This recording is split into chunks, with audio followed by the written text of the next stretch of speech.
got a bomb! There's no bomb! What? Don't shoot!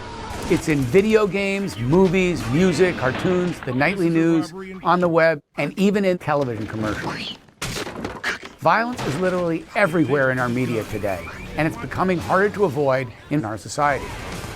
Today, with the explosion of technology and the 24/7 media access that comes along with it, the question more than ever is, what's the actual impact, especially on our kids? Today, we turn our attention to a growing global concern, media violence. As digital media become increasingly accessible, violent content is no longer limited to action films or crime news. It is now present in cartoons, entertainment programs, and online platforms often consumed by children.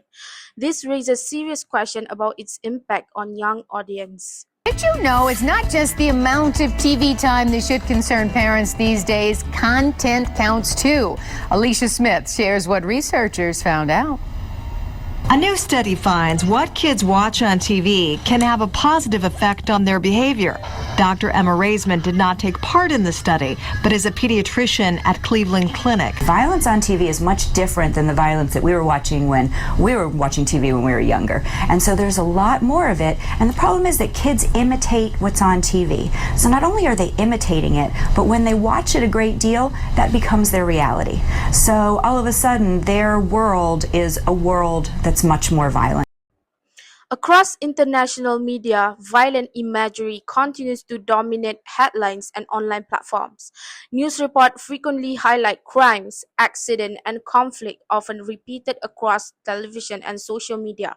While these reports serve to inform the public, experts warn that continuous exposure to violent content may increase fear, anxiety, and emotional distress among viewers. For children, this exposure can be particularly harmful as they are still developing emotionally and psychologically.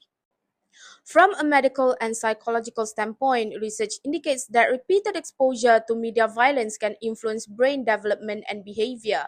Psychologists explain that violent media may activate aggressive thoughts and reduce emotional sensitivity over time. This process, known as desensitization, can make individuals less responsive to real-world pain, injury, and suffering. Medical experts further caution that young children may struggle to distinguish between fictional violence and real-life consequences. It also means really more depression, more anxiety, more keeping to oneself. Pediatricians are concerned not just about how much time kids are spending in front of the TV, but also about what types of shows they're watching.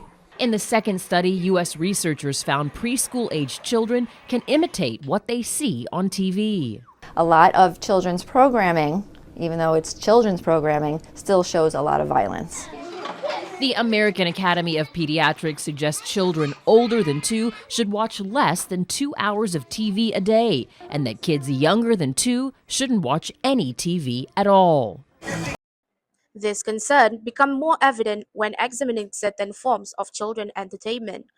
One international example is Happy Tree Friends, an animated series that features bright colors and cute animal characters. Despite its child-friendly appearance, the program contains extreme and exaggerated violence presented as humor.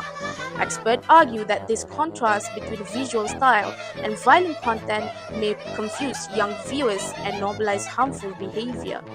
Another example is Dumb Ways to Die, an animated public safety campaign originally created to promote awareness and prevent accidents. The campaign uses catchy music and playful characters to depict death and injury. While the intention is educational, critics note that the comedic portrayal of danger may reduce the seriousness of safety messages, particularly for children. In today's digital environment, such content is easily accessible and widely shared. Children are often drawn to colorful animation without understanding the underlying message. As a result, violence may be perceived as entertaining rather than harmful. So, what can be done to address this issue? Media experts suggest several solutions. Content creators are urged to exercise greater responsibility by limiting violent material and applying clear age classification. Parents and guardians are encouraged to actively monitor media consumption and discuss content with their children.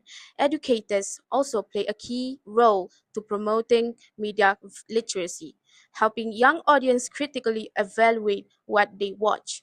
At the policy level, stronger enforcement of media regulation can further protect vulnerable viewers. In conclusion, media violence is a complex issue that extends beyond traditional news and entertainment. It is a shared responsibility among media producers, parents, educators, and viewers alike. By increasing awareness and making informed choices, society can reduce the harmful impact of media violence on future generations.